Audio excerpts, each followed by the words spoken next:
Bon. Donc, dans le bas de la page 10,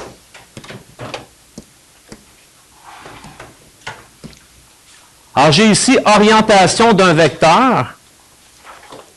Eh bien, l'orientation d'un vecteur, on dira que c'est la mesure de l'angle.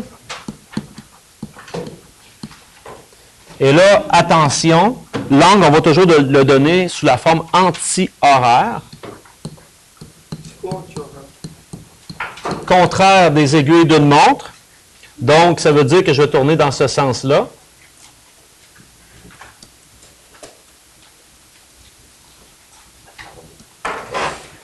Bien sûr,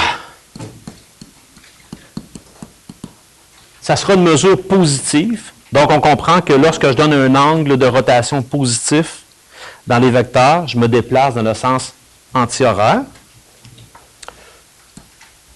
que forme le vecteur avec une droite horizontale. Ça nous prend un point de référence passant par son origine.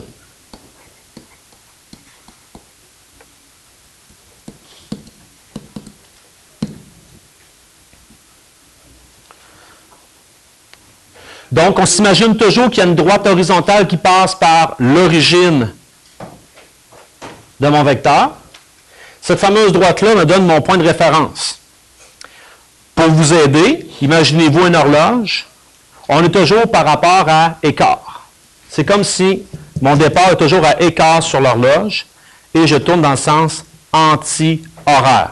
Donc, si je vous donne ce vecteur-là et que je vous dis ici 40 degrés et qu'on parle du vecteur, disons le vecteur U, eh bien, l'orientation de U, bien ici, c'est 40 degrés.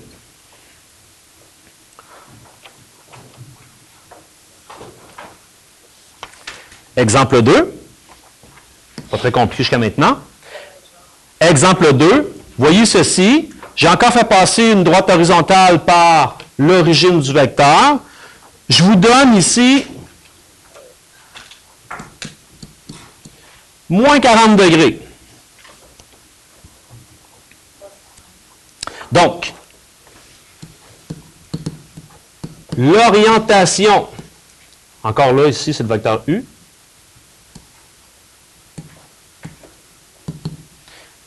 Ben, l'orientation de U ici, c'est 320 degrés. Puisque je travaille avec une orientation positive, donc je dois considérer qu'ici, il restait 360 moins 40, donc il restait 320 degrés.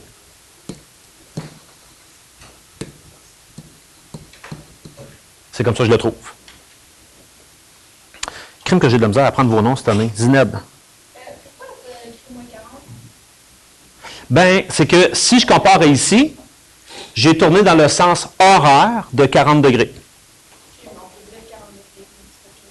Attention, c'est que lorsqu'on n'aura pas de dessin, si je te donne un vecteur et je te dis que le vecteur a une orientation de 40 degrés, ça veut dire que c'est 40 degrés qui a fait ça comme ça. Si je te dis comme ça, c'est moins 40 degrés. Parce que tu tournes dans le sens des aiguilles d'une montre. OK? Remarque. Oui, Caroline.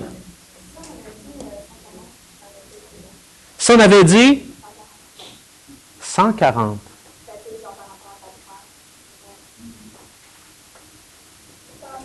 Non, non, non. Parce que je dois toujours partir comme si mon vecteur était ici. Pas là. C'est pour ça que j'ai dit, c'est comme si j'étais à écart sur l'horloge tout le temps. Donc, ce vecteur-là, il faut comprendre qu'il a fait comme ça. OK? La remarque, ben, c'est ce que je viens de vous dire. Donc, la droite horizontale. Donc, la droite horizontale correspond à l'axe des x dans le plan cartésien. On peut le voir comme ça.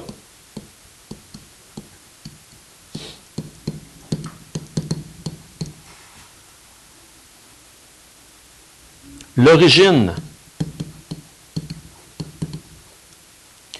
du vecteur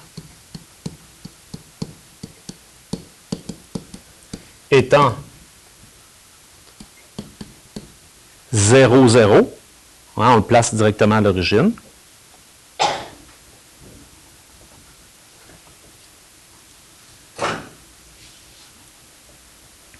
Et cette droite-là, vu que je considère que je suis placé comme ça ici, alors on va faire de la géo de secondaire 1. Quand je suis placé comme ça, je pointe vers l'est. Donc, ça va correspondre à l'est. OK? Donc, la droite correspond aussi à la direction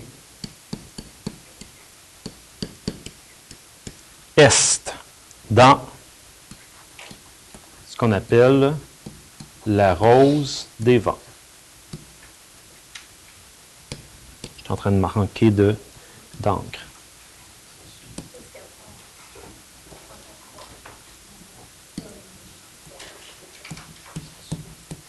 Faites-vous-en pas, ceux qui sont en train de paniquer un petit peu, qui se disent « Oh boy, la rose des vents, la rose des vents, la rose des vents », on va la prendre tantôt en exemple et vous pourrez toujours y référer. Ce qu'il faut se souvenir, nord, sud, est, ouest.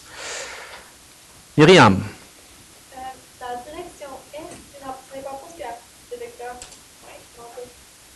C'est qu'on le démarre. On s'imagine qu'il commence en direction est, puis là, ben, je fais faire une rotation. OK? Exemple ici. Je vous donne deux vecteurs. Le vecteur A et le vecteur B. On va même en ajouter un tout à l'heure pour voir ce qui pourrait se passer éventuellement. Le vecteur A, je vous donne l'information suivante. On va aller identifier ici que j'ai un angle de 70 degrés. Donc, on pourrait écrire que, on va venir faire ça ici, l'orientation du vecteur A, 70 degrés. Assez simple.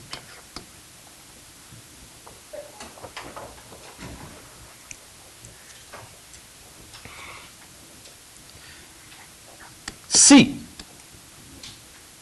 j'ai écrit ceci, ce qui veut dire la norme de A, la longueur du vecteur, si c'est égal à 5,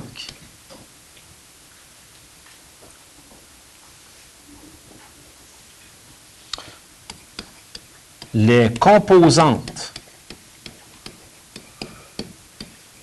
du vecteur A seront. Alors, vous vous souvenez des composantes, c'est de trouver I et J, excellent, en s'imaginant que, ici, j'ai comme un petit triangle qui est là, un triangle rectangle. Donc, je peux m'imaginer à peu près ceci. Donc, allons-y, on va trouver nos composantes.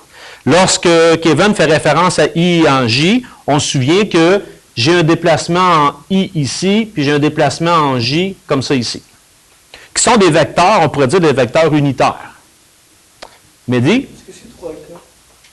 Est-ce que c'est 3 et 4? C'est ce qu'on va voir. Est-ce que c'est pas 3, 4, 5? C'est 3, 4, 5. Ben, c'est parce que ça dépend tout le temps de tes angles aussi, là. OK? C'est 5.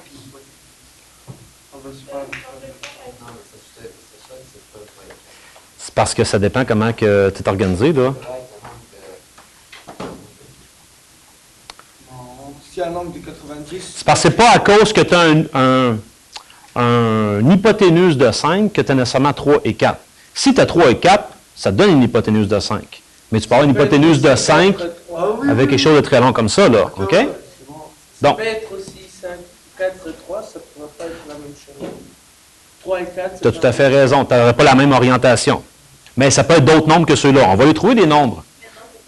Parce que ma composante en I, commençons par trouver ma composante en I. Alors, je vais me placer à mon angle de 70 degrés, je cherche mon côté qui est adjacent, et je connais l'hypoténuse parce qu'on me dit que la norme de A, c'est 5. Donc, je sais que c'est un cos. Alors, le I, je pourrais dire cos de 70 degrés. Par définition, c'est la longueur de I, donc la norme de I, sur 5. Et ici, ma composante en I, ça sera 5 fois le cos de 70, 5 fois le cos de 70, avec ma calculatrice en mode degré, une fois arrondi à 2 chiffres après la virgule, 1,71. Parfait.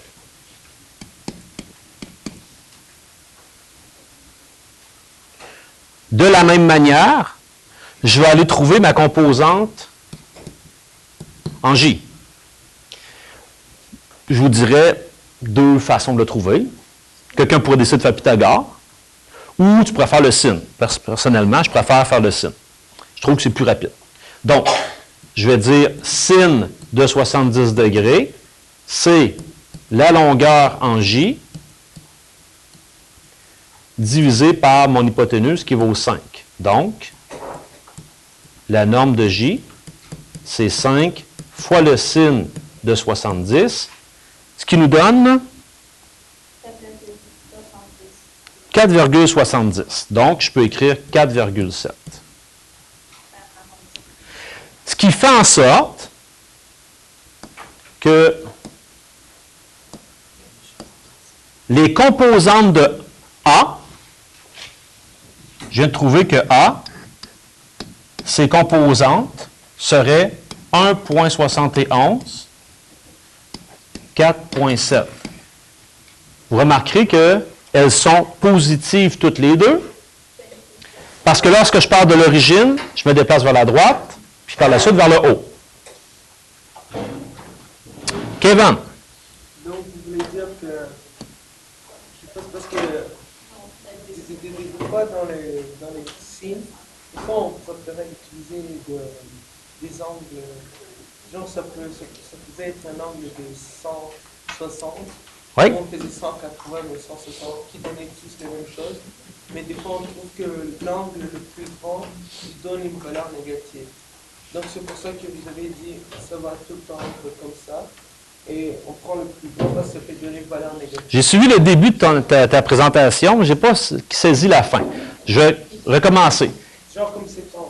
Bon, l'angle pour B, là. Pour B, ça va être plus grand. Bon, imaginons pour B que je vous donne ici 160 degrés. C'est ce que j'ai dit. Des fois, sin ou cos de 160 peut être négatif. Oui, mais c'est parce qu'on ne travaillera pas avec le 160. On travaille avec le complémentaire. Ben oui, le supplémentaire. Le supplémentaire. Parce que l'idée, c'est d'aller travailler avec, encore une fois, peut-être le triangle que j'ai ici, qui est très petit, mais ce petit triangle-là. Dans ce triangle-là, bien, je pourrais dire, je vais venir faire ça ici, oups, pas là. Donc, je vais venir faire ça ici. L'orientation du vecteur B. C'est ce qu'on a à faire. Est-ce qu'il faut qu'on a à faire? Oui, il faut le faire. Je vais me servir de ce que Kevin vient de dire. On va le faire. Donc, le vecteur B, comme qui est placé là, son orientation, bien, j'ai l'angle qui est correct, c'est 160 degrés. Hein?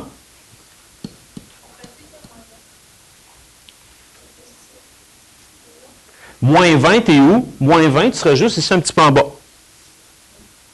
On part toujours d'ici. Donc, il a tourné 90, puis il s'est rendu là. Ah, là, ça serait moins 200 degrés. OK?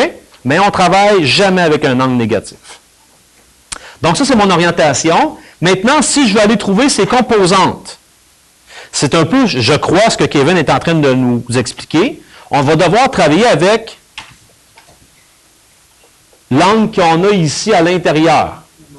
20 degrés. Donc, si la norme de B égale, disons qu'on dit qu'elle vaut 2. Tiens.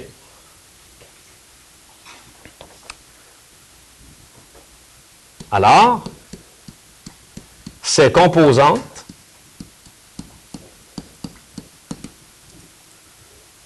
qui est en I